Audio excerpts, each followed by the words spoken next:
तर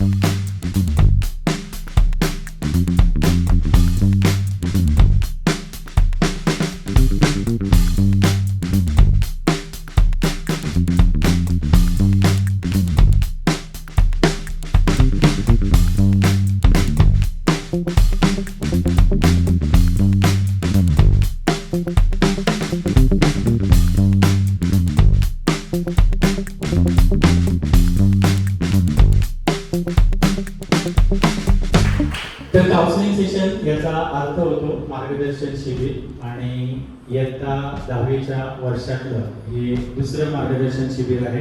पहिलं मार्गदर्शन शिबिर हे क्लासच्या पहिल्याच दिवशी झालं आणि आजचं हे दुसरं काउन्सिलिंग सेशन जे आपली पहिली प्रिलिम येत्या 2 दिवसात जी सुरू होत आहे त्या पहिल्या प्रिलिमच्या अगोदरचं हे चार्जिंग सेशन आहे आणि हे चार्जिंग सेशन आज इथे तुमच्यासाठी आपण सहयोग हॉल इथे ऑर्गनाईज केलेला आहे आणि हे चार्जिंग सेशन हे काउन्सिलिंग सेशन कंडक्ट करण्यासाठी एका प्रेरक व्यक्तिमत्वाला आपण इथे बोलवलेलं आहे आणि आता जी 3 गाणी तुम्ही पाहिली त्यातल्या शेवटच्या गाण्यामधून या प्रेरक व्यक्तिमत्वाची साधारण तोंड ओळख जी आहे ही तोंड ओळख तुम्हाला झालेली असेलच. हे प्रेरक व्यक्तिमत्व ठाणे शहरात ठाणे जिल्ह्यात प्रसिद्ध आहे अत्यंत आणि अनेक शाळांमधून ग्रामीण भागातल्या ॲज वेल ॲज शहरी भागातल्या अनेक शाळांमधून विद्यार्थी आणि पालकांसाठी या व्यक्तिमत्वाने असे अनेक वर्कशॉप्स कंडक्ट केलेले आहेत. आपल्याला साधारणपणे मार्गदर्शनाची गरज का असते कारण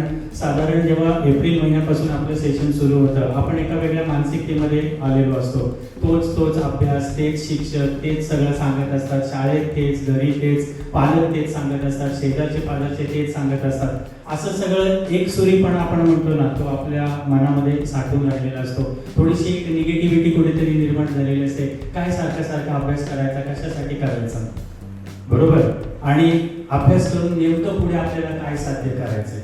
तर ह्याच सगळ्या प्रश्नांची उत्तरं ही सगळी निगेटिव्हिटी तुमच्या मनातून बाहेर काढण्यासाठी तुम्हाला एका पॉझिटिव्ह ॲटमॉस्फिअरमध्ये नेण्यासाठी आणि तुमची जी डाऊन झालेली जी बॅटरी आहे ती चार्ज करण्यासाठी आज एका मोटिवेशनल गुरुला, एका काउन्सिलरला, एका प्रेरक व्यक्तिमत्वाला आपण इथे आज बोलवलेलं आहे आणि या मोटिवेशनल गुरूंचं नाव आहे नरेंद्र गांधीकर सर.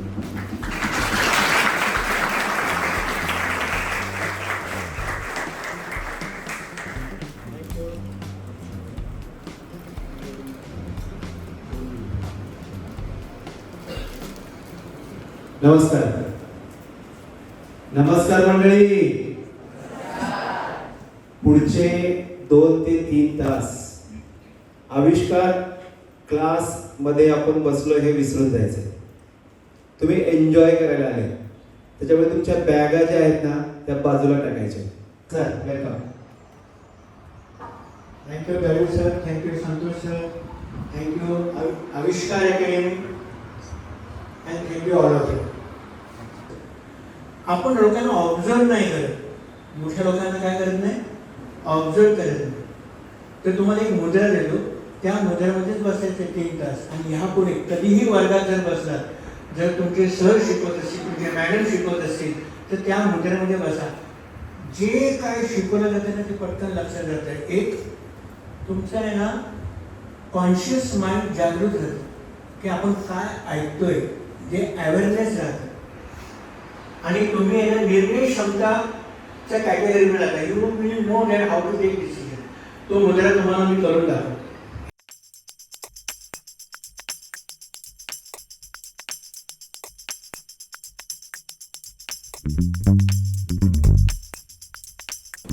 आता एक नियम पाळायचा आजपासून आणि ह्या क्षणापासून संध्याकाळी 6:30 वाजेपासून तर दुसऱ्या दिवशी सकाळी 9 वाजेपर्यंत नो टीव्ही, नो मोबाईल. मी टीव्ही, मोबाईल पाहणार नाही.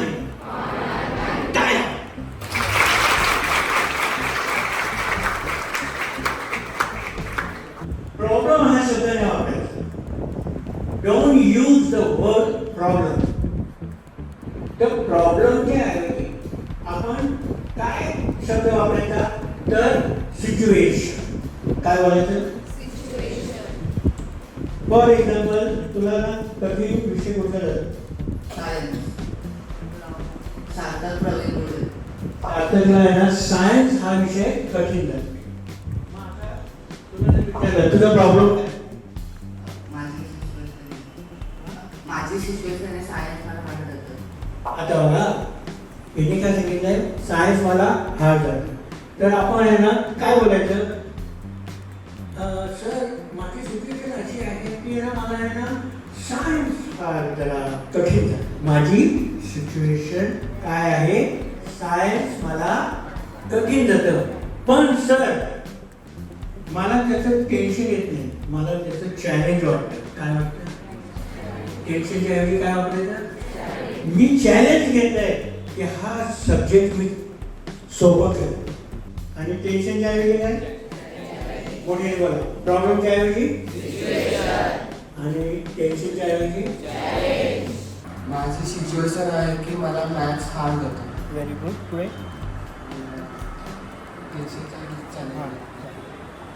मला मी चॅलेंज घेतो. मी चॅलेंज घेतले की मॅथ्समध्ये टॉप करेल. टाळ्या. तर आजपासून 2 शब्द वापरायचे नाहीत. कुठले?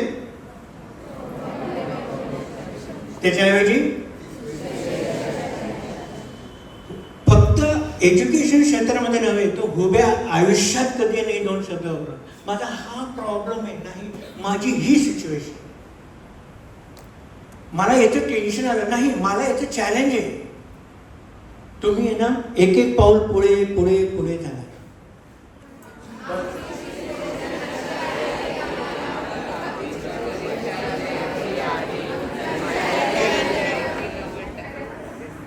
कोणी कोणी चॅलेंज घेतला? ओके. आता जर ही सिच्युएशन आणि हे चॅलेंज जर तुम्ही स्वीकारलं असेल तर माझे विद्यार्थी मित्रांनो कॉन्फिडेंटली सांगा, हे हा जर फॉर्म्युला सरांचा मी वापरला तर नक्कीच मला 90% मिळतील. असं बरोबर वाटतं? अहो संतोष सर तुमचे बरोबर ना? 90% डोळ्यात पाणी आलं. हा? डोळ्यात पाणी आलं. तुम्हाला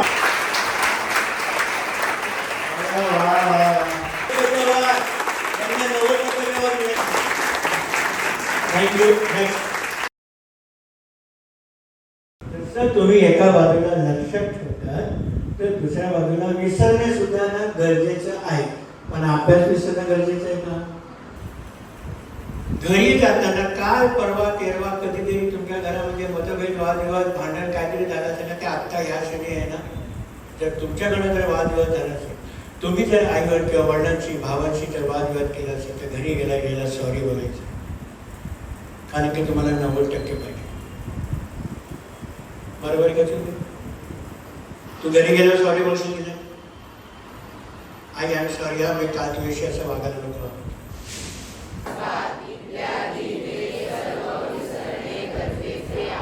सर्व विसरणे मला गरजेचं आहे.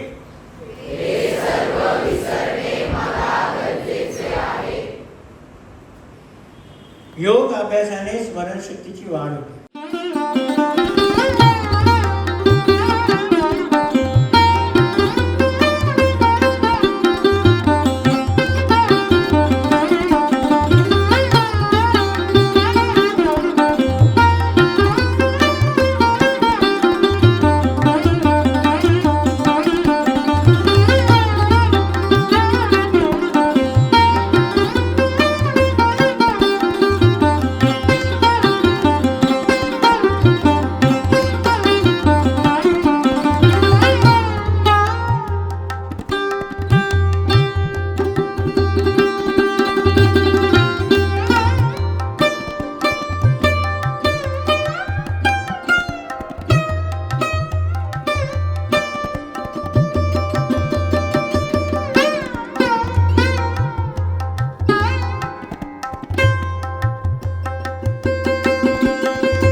माझा प्रश्न पडलेला, पण इथे येऊन कसे 3 तास गेले कळले पण नाही. असं वाटलेलं की आता लेक्चर देणार, अभ्यास करा सांगणार, पण सगळंच वेगळं होतं. त्यांनी कसं मोटिवेट कसं व्हायचं हे त्यांनी मेन सांगितलं. आपल्यात पॉझिटिव्ह एनर्जी पाहिजे नेहमीच.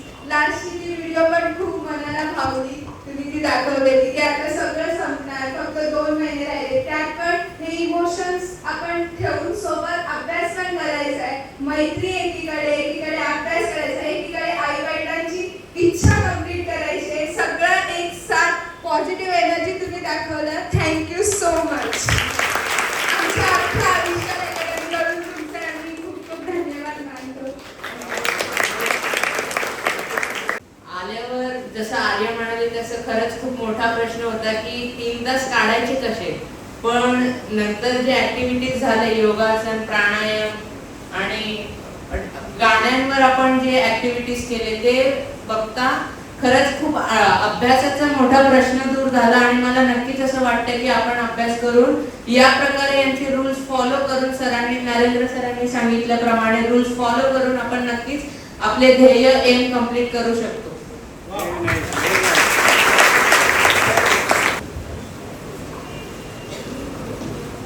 दादांनी आम्हाला सांगितलं की काउन्सिलिंग सेशन असं असतं. म्हणजे थोडीशी एक्साइटमेंट आली पण समजलं की काउन्सिलिंग सेशन कसं होतं. तर थँक्यू. तुमच्यामुळे अजून एनर्जी चार्ज झाली आमची. आणि आता जो लास्ट व्हिडिओ दाखवला तो खरंच खूप इमोशनल होता. सगळे इमोशन्स आठवले. स्कूलमध्ये गेले की मजा, 2 महिने बाकी आहेत आता. मग सगळं कॉलेजची लाईफ वेगळी असते, पण जी स्कूल लाईफ असते ती स्कूल लाईफ. आणि या सेशनमध्ये समजलं की 10वी हा खूप महत्त्वाचा टप्पा आहे आपल्यासाठी. आणि त्यांनी सर थँक्यू आम्हाला मोटिवेट केलं. खूप चांगल्या रिटर्न आणि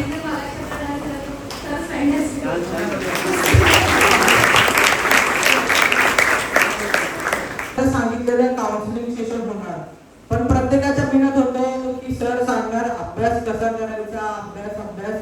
परंतु सरांनी सांगितलं अभ्यासापेक्षा जे आपण नको ते करतो, अभ्यास सोडून आपण काय केलं पाहिजे यावरती सरांनी भर दिला. आणि त्यामुळे आपला अभ्यास करण्याचा एक विचार पॉझिटिव्ह झाला असं मला वाटतं. आणि त्या सरांनी ऍक्टिव्हिटी करून घेतल्या, यामुळे आपल्या मनामध्ये पॉझिटिव्ह विचार जागृत झाले. आणि यावेळी आपल्या मनामध्ये जरासं हुरहुर असते का आपण अभ्यास का करावा, कसा करावा, किंवा अभ्यासाचे जे टेन्शन असतं हे सरांनी बाकीच्या ऍक्टिव्हिटीतून दूर केलं असं मला वाटतं. विद्यार्थ्यांना, आमच्या पालकांना खूप चांगलं मार्गदर्शन केलं, ऍक्टिव्हिटीज करून घेतल्या. त्याबद्दल आविष्कार एज्युकेशन ग्रुप ऑफ तर्फे आम्ही आपलं मनापासून आभार व्यक्त करतो.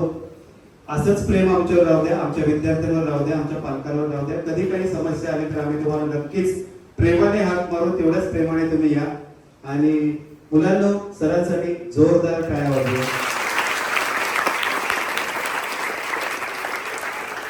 काहीतरी देणं हे आपलं काहीतरी लागतं, या दृष्टिकोनातून हा सेमिनार आहे.